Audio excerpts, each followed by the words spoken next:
కాలిపోతున్నా మంది వేసాను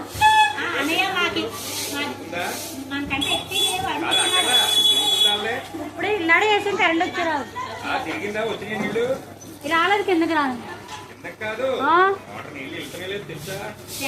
మరి మోటార్ వేయడమే తెలుసు నాకు ఇక్కడ నుంచి అదే కరెంట్ వచ్చాక వేసాను నీళ్లు వచ్చాక వేసాను కట్టలేదు కట్టేది నిండిపోయింది ఎలా తెలుస్తుంది ఇక్కడ నుంచి ఎలా తెలుస్తుందా సౌండ్ వస్తుంది మరి నించుదండి పైకి వస్తుంది